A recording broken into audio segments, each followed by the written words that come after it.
Tractate Shekalim, the tractate discussing the laws of the Half-Shekel coin tax that was required to be paid by Jewish individuals while the temple stood, in order to fund many of the temple offerings and services, is a bit of a unique tractate, in that every other tractate has and will be a part of the Babylonian Talmud, the more typically learned variation of its counterpart, the Jerusalem Talmud. They largely discuss the same topics with similar tractates and similar conversations, but the Jerusalem Talmud has a few additional tractates in regards to tithes or laws that were specifically applicable in that region, like certain charities to be given from your produce and similar. One of those tractates from the Jerusalem Talmud is this one, of Tractate Shekalim. In comparison to the Babylonian Talmud, it has some unique formatting and discussions, and obviously the laws of the half-shekel tax are very particular, but still, it's considered to be linked with the Babylonian Talmud and has no Babylonian Talmud equivalent, unlike most of the other tractates, so this one is also uniquely learned as a part of the Babylonian Talmud tract.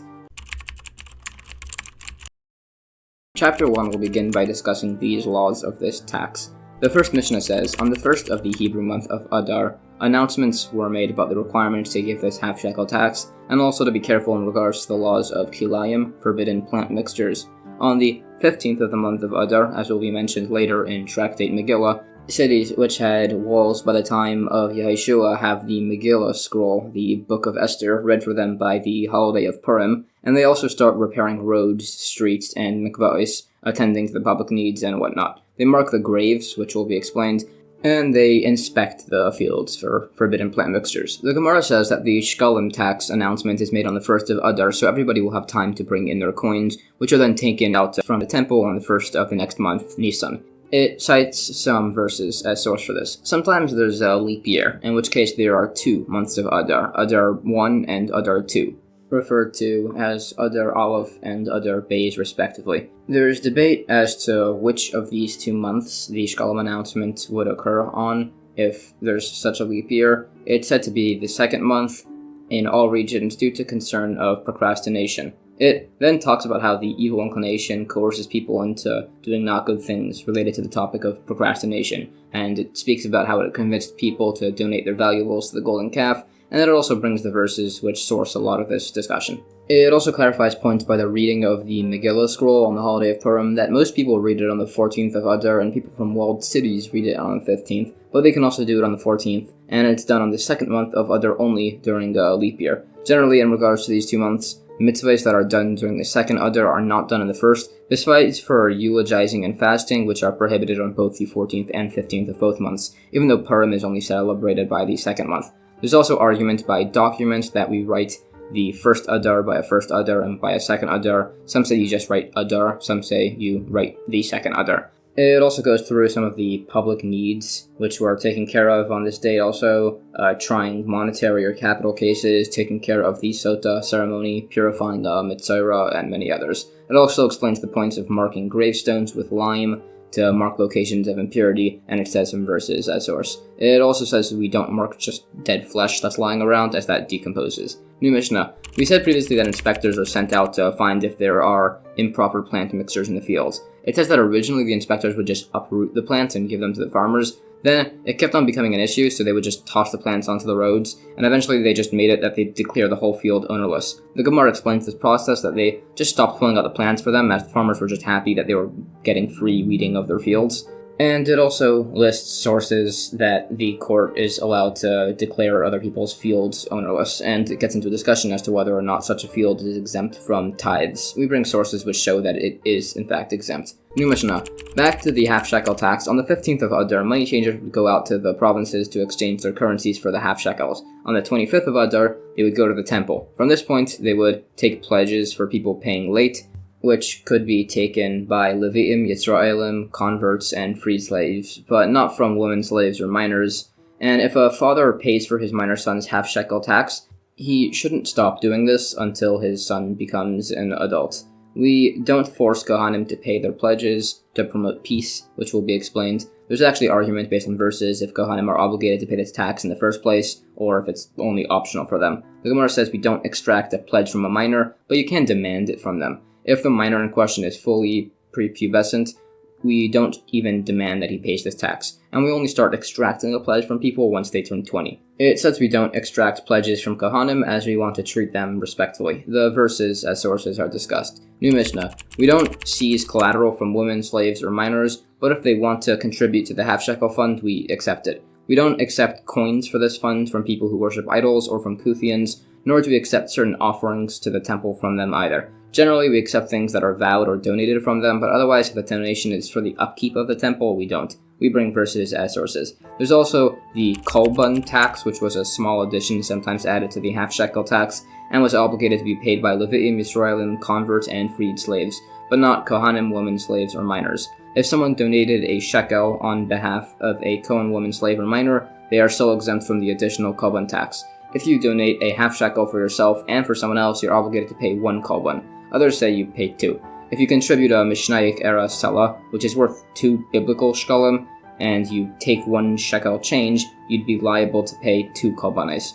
If you donate a shekel on behalf of a poor person or your neighbor or similar, there is no kolbun addition on this. If the coin was lent to him, they are obligated to pay it. If brothers are partners, meaning they share an inheritance from their father, if they are obligated to pay the kolbun tax, they wouldn't be obligated to pay the animal ma'aser tithes. And if they were obligated to pay the animal ma'aser tithes, they wouldn't be obligated to pay the kolbun tax. Well, how much is this kolbun tax? Some say it's a ma'ah, an old form of measurement of silver. Others say it's half that amount. The Gemara qualifies these points and says some dissenting arguments in regards to accepting donations for the upkeep of the temple from Kuthians or individuals who worship idols. Some say it's allowed after the completed assembly of the temple with non-distinctive objects. Others disagree. This is argued on further. Sources are also cited. The opinion that requires you to pay 2 kolbanes along with your half-shekel tax and your friends is because he says that both the half-shekel and the kolbun are biblically required, based on a source that when God told Moshe about the half-shekel contribution, he demonstrated by showing a coin of fire brought from beneath God's throne. So to ensure that all coins are the proper size and weight, this opinion holds that it's mandatory to add the additional kolbun tax biblically.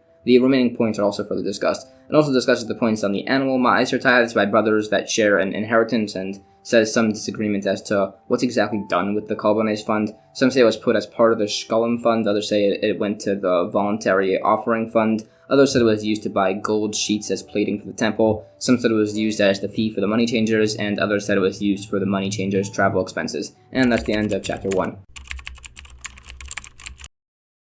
Chapter 2 of Tractate Shekalim further discusses laws of the half-shekel tax that was mandated by the times of the temple in order to pay for the upkeep of the temple in Jerusalem. The Mishnah says you're allowed to exchange all of the shekalim for a higher currency, darkanais, just so that's less coins and all and everything's easier to carry. In addition to the collection chests set up in the temple, there were also collection chests set up in the Jewish communities of all of the other provinces. If the shekalim coins were sent via messengers and were then stolen or lost, if by the temple the coins had been withdrawn from the Terumas Halishka procedure, which will be explained in a minute, then the coins en route at this point are considered to have the same status as those at the temple, and those in charge of it must swear a lack of negligence to the temple treasurers. If the coins were lost or stolen before this period, they need to swear it to the townspeople, who then need to replace the missing coins. If the missing shekalim are found, those and the replacement shekalim are considered shekalim donated to the temple, and the extra amounts don't count for the next year. The Gemara says we can convert the shekalim to that other coin, but not to pearls in case their value declines. It also says that the collection boxes mentioned were for new shekalim. For old, outdated shekalim donations, there was only a collection box in the temple. There's also disagreement if the discussion where the coins are lost or stolen is if it's with an unpaid watchman or a paid watchman, but the coins were stolen by armed bandits or they were lost in a shipwreck. The remaining points are discussed. This goes further, and it says that if the original batch of coins are found, there's debate as to which is considered the first or second batch of shekalim, either those sent by the townspeople or those that reached the temple treasurers first. The first batch go for the current year, and the second batch goes for old funds. New Mishnah.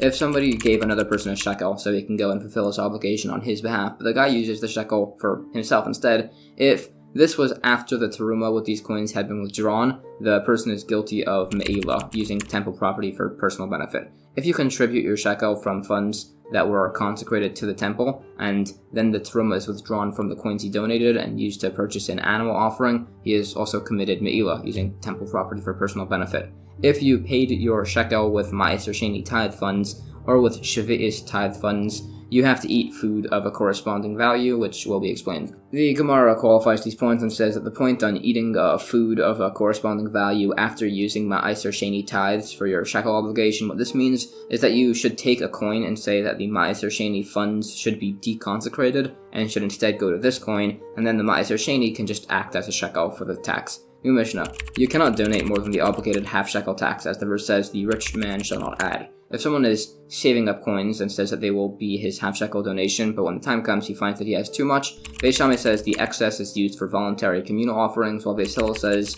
they're just totally not consecrated. If the coins were specified that he'd be taking the shekel from them, both opinions agree that the excess is not consecrated. A similar topic, if someone saves up coins to purchase a chatas offering, the excess is agreed to be used for a voluntary communal offering. If the coins are designated that you'll pay for the chatas offering from them, it's agreed that the excess is not consecrated. The difference between these and shekalim is that these, unlike shekalim, don't have a set limit. Others disagree, saying that the shekel tax actually also doesn't have a set limit, as people would just give the basic unit of currency, which was sometimes more than the half shekel. So it's that the difference is by the shekel tax, there is a limit that everyone gives the same amount, unlike by the chatas offering, where it could be different amounts. The Gemara qualifies the circumstance of these cases, along with some related similar ones. New Mishnah. The surplus of money set aside for the shekalim obligation is not consecrated. The surplus money set aside for the 10th of the ephah of the flour offering for the bird pairs of the zavim, zavais, or woman who gave birth, this extra money is used for the chatas and asham offerings.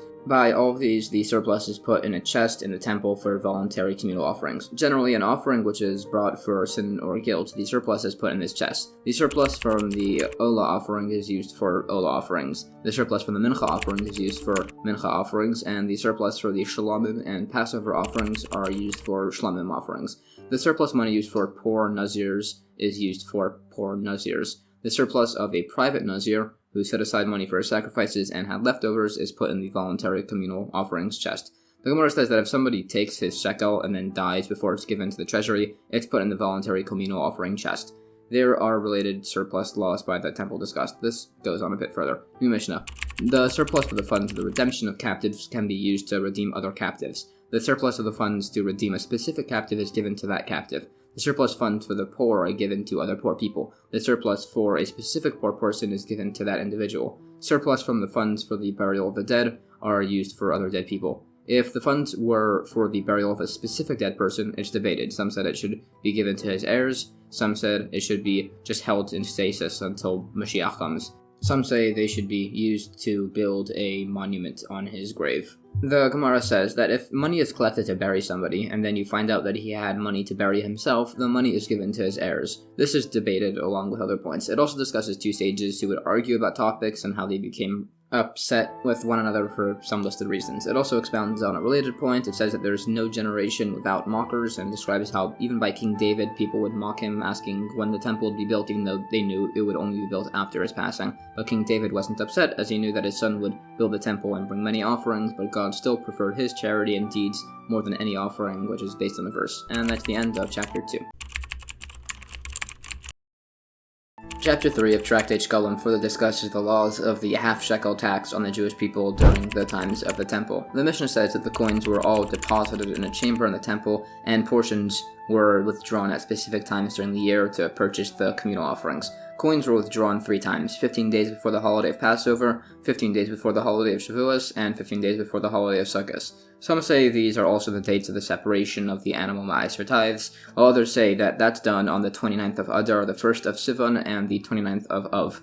Others say that that's done on the 1st of Nisan, the 1st of Sivan, and on the 29th of Elul. Not the 1st of Tishrei, as that's the holiday of Rosh Hashanah where you can't tithe animals. The Gemara qualifies the meanings of these dates. The times for the animal tithes is either that's when domestic animals give birth, so that animals will be plentiful by the festival pilgrimages, or so that you won't delay bringing an offering as it's right before the holidays. These points are further discussed. New Mishnah. The Shekalim coins were withdrawn from the temple treasury with 3 boxes of 3 a measurement of volume, about 4.5 gallons each. Some say the boxes were marked with the first 3 Hebrew letters, Aleph, Beis, and Gimel. Others say it was with Greek letters, Alpha, Beta, and Gamma. The people withdrawing the coins were not allowed to wear any clothes that could, in theory, conceal coins, like a hemmed garment, a shoe, or sandal, tefillin, or an amulet, so that If he becomes poor, people don't say that it's because he sinned and stole from the treasury, and if he becomes rich after, people don't say it's because he stole from the treasury. This is because, based on a verse, the same way you shouldn't sin before God, you shouldn't even appear to sin before a person. The Gemara discusses some similar points in measurement by a number of other topics, including carrying diluted wine on Shabbos, the fact that it's valid to drink all 4 cups of wine on Passover at once, and similar points on that obligation that you can use spiced wine or diluted wine as long as it looks and tastes like wine, and others. There are other measurements discussed, like the precise finger breadth measurement of the Revi'is measurement and other similar points. New Mishnah. The household of Rabban Gamliel wanted their coins to be used for the communal sacrifice purchase, so they would wait until the day of the withdrawal of the coins, put their coins in the treasury before the withdrawer, who would then put them into his box. It also goes through the exact procedure of withdrawing. The withdrawer would ask before he did so, would be told he could, and in between withdrawals he would cover the remaining coins with a leather cloth, so that way he wouldn't accidentally take coins from funds he had already taken from. The first withdrawal was on behalf of the people of Israel, the second for its surrounding cities, and the third for Babylon, Media, and everywhere else. The Gemara further discusses this process and says teachings on the importance of diligence, which brings to purity, which brings to holiness, which brings to humility, which brings to fear of sin, which brings to piety, which brings to divine inspiration, which brings to the resurrection of the dead, which brings to the coming of Elijah the prophet, and the coming of Mashiach. It brings sources for this. It also says that somebody who lives in Israel should speak the holy language of Hebrew, eat his produce while pure, and he should pray with the Shema prayer in the morning and evening, and if he does that, he's worthy of the world to come. And that's the end of chapter 3. Chapter 4 of Tractate Shekalim further goes through the laws of the half-shekel coin tax and the tithes of the temple, and generally the laws of the expenditure of excess temple funds. The Mishnah says, after the collected coins were withdrawn from the treasury, they would be used to purchase the daily offerings, the additional offerings, and their libations, along with the omer grain offering, the 2 loaves offering, the panim bread, and all the public offerings. During the Shemitah sabbatical year, when farm work was forbidden, watchmen would be hired to prevent animals from treading on the aftergrowth of the fields, and these people would have their wages paid from this tax also. Some said that you could volunteer for this job as an unpaid watchman, but this is disputed. The Gemara discusses and qualifies these points along with the precise method of the paying of these watchmen, which is discussed. New Mishnah. Other things paid for by the Shekalim fund: the para aduma, the red heifer, the he-goat for the Yom Kippur offering, and the strip of red wool used by some services are also included. All of these so far have been main uses for these funds. If there are leftover funds, they're used to pay for the ramp which transports the red heifer, para aduma, and for the he-goat for the Yom Kippur service, and the strip of wool tied between its horns, the temple's water canal, the city walls and towers, the city's general needs, upkeep for wells and ditches, and streets are also included in this. Others say that the ramp which transported the para aduma was paid for by the Kohen Gadol with his own money. The surplus of the coins in the actual treasury chamber were used to buy wines, oils, and fine flowers, which were resold, and the funds would then go back to the temple. Others disagreed, saying you can't use such funds for commerce. The remaining supply of the withdrawn shekalim were used to buy gold sheets for the covering of the Holy of Holies, the holiest innermost part of the temple. Others say that the remainder from the fruit, which will be explained, were used to pay for the extra ola offerings while the altar wasn't being used, and the surplus from the shekalim was used for the service vessels. Others say that the surplus from the shekalim was used for the extra ola offering, and the extra meal offerings by the libations were used for the service vessels. Others say it was that the excess meal offerings by the libations was used for the extra ola offerings, while the extra shekalim was used for the service vessels. These last two views disagree that the extra ola offerings were paid for with the remainder of the fruits. The Gemara discusses the weights of red strips used for the offering. It also lists other communal needs paid for by these funds, along with sources which are discussed.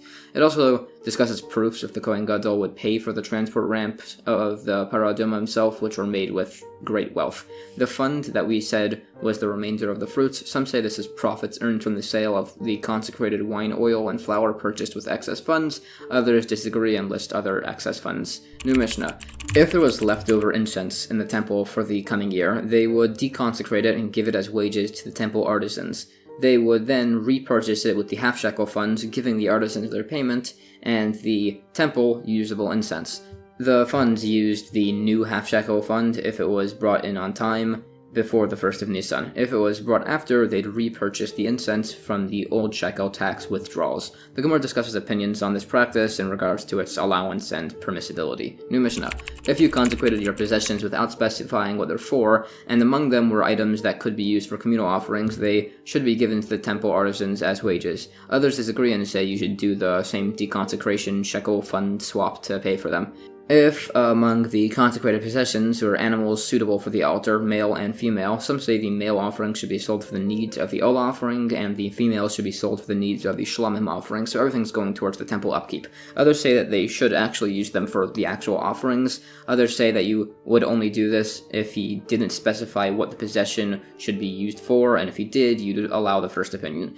If you have things among the consecrated items which weren't animals but are suitable for the altar, things like wine, oil, or birds, some say they should be sold to bring the Ola offering and everything else should be for the temple upkeep. The Gemara discusses the opinions on these cases.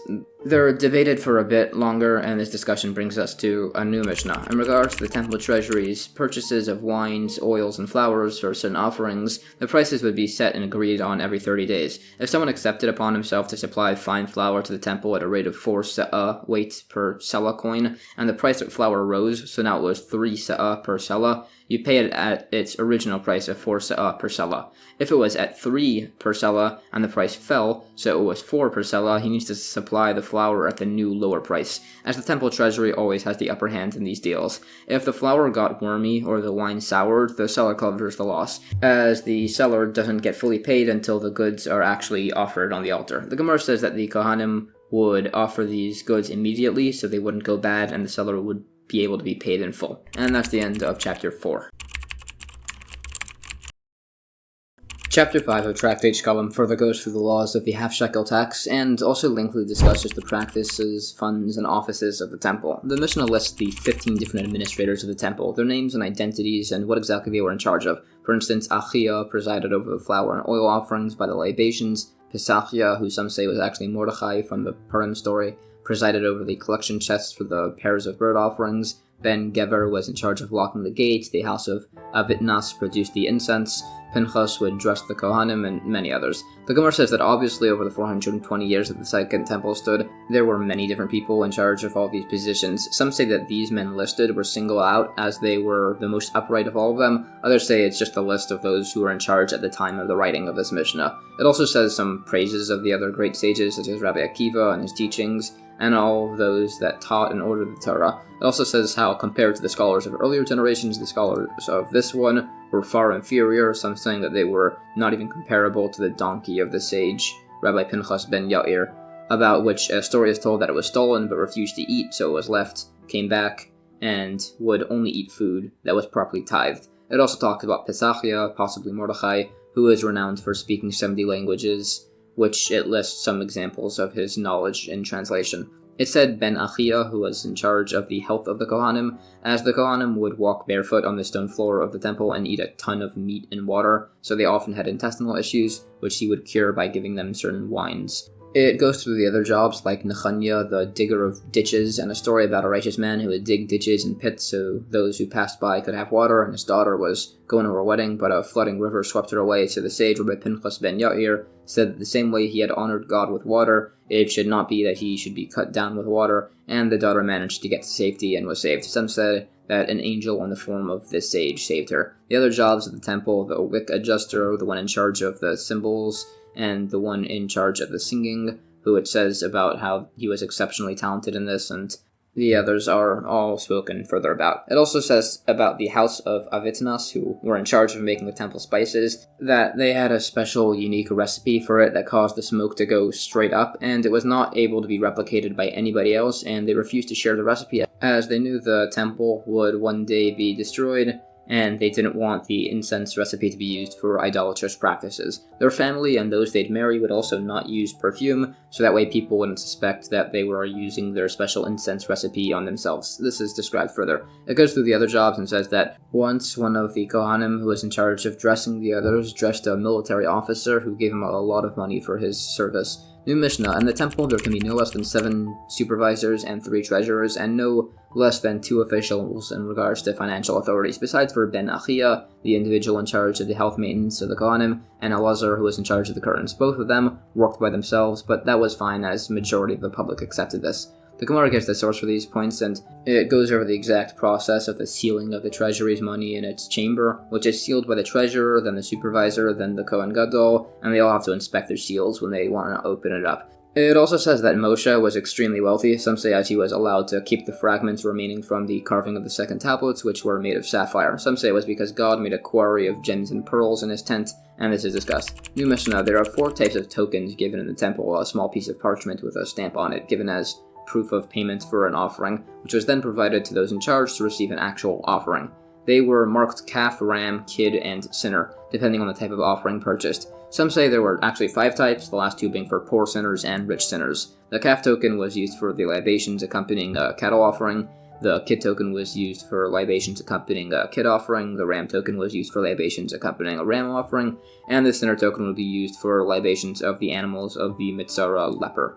It also says the process of this: you would give your money to Yochanan, who would give you a token, and then you'd take the token to Achia, who would exchange it for an offering. At the end of the day, they would compare the funds and the tokens to see if everything matched up. If there was a loss of money, Yochanan would reimburse it. If there was extra money, it would be consecrated. If somebody lost their token, they were told to wait until the end of the day to see if there was any surplus. Also, the day was written on the tokens, so nobody could trick anybody. The Gemara says that the opinion that says there are 5 tokens differentiating between a poor and wealthy sinner is because he holds that there is a slight variation in their offerings. Some verses are mentioned on this topic, and it mentions that when they wrote the date, they wrote the day, week, and month too, so that way nobody could reuse them. New Mishnah. There were 2 chambers for collection in the temple: the chamber of the discreet, which people would donate to secretly, and people could take if they needed secretly. The other chamber was the chamber of utensils, where people would just put utensils pledged to the temple, and every 30 days they'd go through everything. If items were useful, they'd be left. If not, they'd be sold, and the proceeds would go to the temple treasury.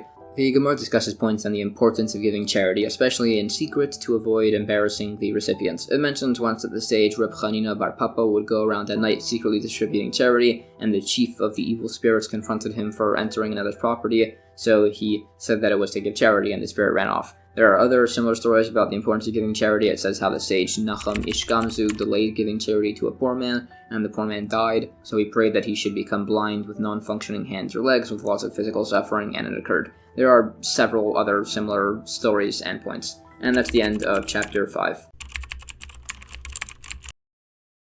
Chapter 6 of Tractate Shekalim further discusses the different laws and arrangements of the different collection funds in the temple. The Mishnah says there were 13 collection chests in the temple, 13 tables, and 13 places of prostration. Some said there were 14 places of prostration, the extra one being opposite the wood chamber, as they had a tradition that that's where the ark was hidden underground. There's a story where one Kohen was working in the wood chamber, saw that there was an odd variance in one of the stones on the floor, wanted to tell others about what he had found, and passed away before he could finish. So they figured that that's around where the ark was stored. The Gemara describes the collection chest. They said that they were shaped wide on the bottom and narrow on top, so that way nobody could try to steal the coins. There's also debate as to what happened to the ark based on verses. Some say it was taken to Babylonia by Nebuchadnezzar. Some say it was hidden in its place. It also says that the Kohen who found the misshapen stone tried to pry it open with a hammer, but a fire emerged and incinerated him. It also discusses some points on the uses of the ark. Some say that there were actually 2 arks. Some say only one. It's debated based on some verses.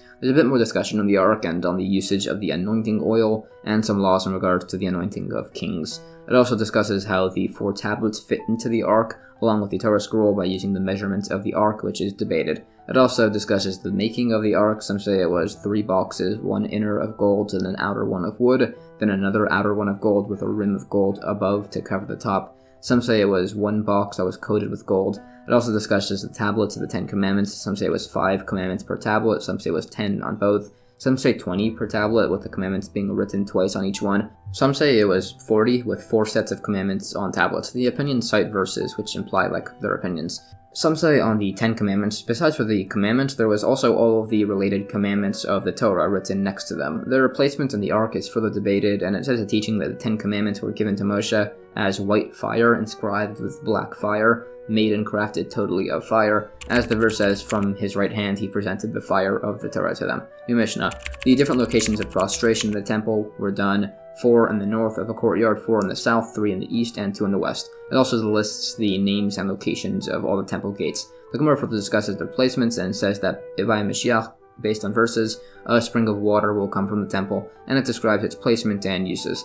There are other points. It talks about how fast trees and grains will bear their produce by this time, and related discussions. It also says that when Nebuchadnezzar came to Jerusalem, he asked for their leader, so the king Yehoiachin went to the roof of the temple and returned the keys to the temple to God. Some say he threw them up, and they have yet to come down. Some say that the likeness of a hand came from heaven and took them, and when the noblemen of Judea saw this, they all went to the roofs and jumped off, and this is based on a verse.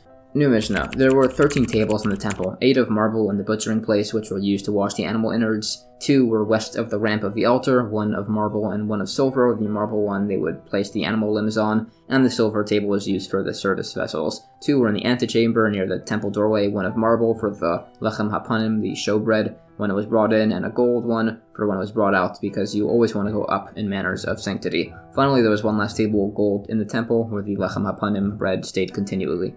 The Gemara says, some say that the first bread table was actually silver, but others say no, as it would heat up from the bread and ruin it, and this is debated. It also goes through the placement of everything in the temple and some other measurements. New Mishnah. There were 13 collection chests in the temple. They were marked for new shekel coins, old shekel coins, which were the new or old half-shekel tax as described, bird pairs, young ola birds, which were for certain bird offerings, turtle doves, and young pigeons, respectively, although there's disagreement on the offerings. Wood, which was a 2-block donation minimum. Levana, frankincense, which had a koimetz, a unit type of handful as a minimum. Gold for service vessels, which had a golden dinar minimum. And the 6 other were for voluntary communal offerings, where the related uses and verses are described. The Gemara further qualifies these points. There are some additional points on these donation chests, and that's the end of chapter 6. Chapter 7 of Tractate Shekalim further qualifies the laws of the collection chests in the temple in regards to the collections of the half-shekel temple tax. The Mishnah says, if there were coins found between the collection chest and the temple marked Shekalim, and the chest marked for voluntary communal offerings, we put them in whichever box that they're closer to. If the coins are right in the middle, they go into the voluntary communal offering box. If the coins are between the wood and the frankincense chest, they go to the one that they're closer to. If they're right in the middle, they go to the frankincense box. If the coins were found between the bird pairs and the young Ola birds collection boxes, they go to the one they're closer to. If they're right in the middle, they go to the young Ola birds box. Generally, if coins are found outside of the temple, in between a regular pile of coins and a pile of Ma'aser Sheni type coins, they're a part of whichever they're closer to. If it's right in the middle, it goes to the Ma'aser Sheni pile. Generally, we put it wherever it's closer to, even if it results in leniency, and if it's right in the middle, we go like the more stringent option. The Gemara explains that these cases are possible as the chests were arranged in a circle. The cases are further qualified. New Mishnah. Coins found in front of animal dealers in Jerusalem are presumed to be Ma'aser Sheni. Coins found on the Temple Mount are assumed to be non-sacred. If they were found elsewhere in Jerusalem, they're assumed to be non-consecrated, except on pilgrimage holidays when they're assumed to be Ma'aser Sheni. Meat found in the temple courtyard, limbs, are assumed to be from the Ola offering, while slices are assumed to be from Chatas offerings. If the meat was found elsewhere in Jerusalem, it's assumed to be from a Shalomim offering. With both these cases, the meat must have its appearance changed before it can be burnt. Meat found outside of Jerusalem, limbs are assumed to not be kosher, while slices are. If it's the time of a holiday pilgrimage when meat is plentiful, even limbs would be allowed. The Gemara qualifies these cases and also cites some related incidents. This is discussed a bit further. New Mishnah. If an animal is found between Jerusalem and Migdal Eder, or at that distance in any direction, male animals are assumed to be Ola offerings, and female offerings are assumed to be Shlomim offerings, and some say that if the animal is fit for it, it's treated like a Paschal offering, if it's found within 30 days before Passover. Originally, what they did was, when such an animal was brought to the temple, they would take collateral from the finder until he brought libations for the offering, but then people just stopped returning these animals, so they started paying for the libations with communal funds. There were 6 other institutions besides for this. If a non-Jewish person from overseas sent an Ola offering to be brought in the temple, if he paid for libation, libations, we use that, and if he didn't, then we cover the libation payment with the communal funds. Similarly, if a convert passed before he could bring his offerings, if he had funds from his estate designated to pay for the libation, we use that, and if not, the communal funds pay for it. Another institution, some say if a Kohen Gadol passes away, his mincha offering is paid with the communal funds. Others say it was paid for by his heirs. Also, this offering was brought whole. Another institution, the Kohanim could personally benefit from the temple's salt and wood. There was also an institution that there was no me'ilah with the ashes of the para aduma. Lastly, some said that replacements for disqualified bird offerings were paid for by the communal funds. Others said it was paid for by the original guy. The Gemara further qualifies these institutions, and this is all discussed further. And that's the end of chapter 7. Chapter 8, the final chapter of Tractate Shekalim, discusses some additional laws in regards to finding objects of questionable sanctity and where they fell based on their location. Here, specifically in regard to laws of purity and impurity. The Mishnah says, spittle found in Jerusalem is presumed to be pure, unless it's found in the upper marketplace. Others say that if it's found in the middle of the street, it's assumed to be impure, but not if it's by the sides of a street. And if it's a holiday, it's the opposite, as people in a minority move to the sides of the street. Utensils found in Jerusalem, if found on the way to a mikveh, they're assumed to be impure. If on the way back, they're assumed to be pure, as they use different paths on the way there and back. Others said that they're always assumed to be pure, besides for a basket, shovel, or hammer that are designated for graveyard use. If a knife is found on the 14th of Nisan, you can assume it was immersed and use it to slaughter a paschal offering. If it was the day before, you have to immerse it yourself. You would need to immerse a meat cleaver yourself on either day. If the 14th of Nisan fell out on a Shabbos, and you found the meat cleaver on the 13th, you can assume it was immersed and use it to slaughter. If you found the cleaver on the 15th of Nisan on Passover itself, you can slaughter with it immediately. If the cleaver was found tied to a knife on the 14th on a weekday, you can assume it's like the knife, so both are assumed to have been immersed. The Gemara says that the upper marketplace is unique, either as there was a non-Jewish laundromat there, so there was a concern that the spittle there could have been impure, or that they used to spear wild donkeys up there. There are some related laws on this topic discussed. New Mishnah. If the paroches, one of the curtains of the temple, became impure, they would immerse it in a mikveh in the temple courtyard, and if it was immersed outside, it could be brought in immediately. If it became impure from a main central source of impurity, it would be immersed outside the temple courtyard. It would be spread out to dry in the chel, and had to wait until nightfall to be brought inside. If it was a new curtain, it would be spread out on the roof covering the benches on the temple mount to show off its beauty. It describes the curtain, saying it was a handbreadth thick. The intricacy of its weaves and dimensions are listed. It says it had cost 820,000 gold dinarim, and 2 were made per year, and it required 300 kohanim to immerse it in a mikveh. The Gemara further describes its weaving. It says that the great cost of the curtains and amounts of kohanim required to immerse it are an exaggeration. New Mishnah. Meat of kodshe kodshim, most holy offerings, which became impure. Beis Shammai says they should be burnt inside the courtyard unless it became impure from a main central source of impurity outside of the courtyard. Beis Hillel says it should be burnt outside the courtyard unless it became impure from a derived source of impurity inside the temple. Rabbi Eliezer says that if it became impure from a main source of impurity, it should be burned outside the temple, and if it became impure from a derived impurity, it should be burned inside the temple courtyard. Rabbi Akiva just says that it should be burnt wherever it became impure. The Gemara discusses these laws further. New Mishnah. The limbs of the Tamid offering were placed on the lower half of the ramp on the western side. The limbs of the Musaf offering were placed in the lower half of the ramp on the eastern side. The limbs of the Musaf offering on Rosh Chodesh, by a new month, were put on the Karkov of the altar, which will be defined. The mitzvahs of Shekalim and Bikurim, giving your first fruits to the Kohanim, apply only when the temple exists. Unlike the grain tithe, the animal tithe, and the laws of the Bechor offerings. If there's no temple standing at the moment and somebody designated coins as shkalim or fruits as bikurim, they are consecrated, and others disagree.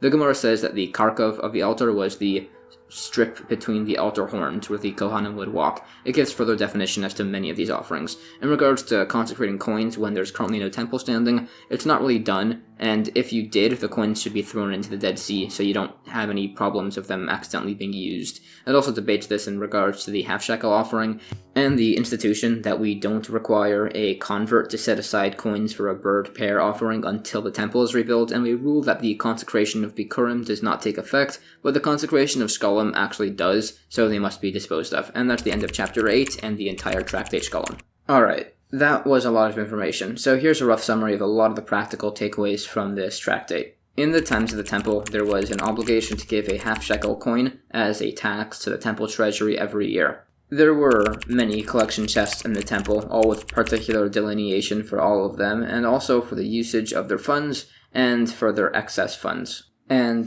that's about everything. Thank you so much for watching.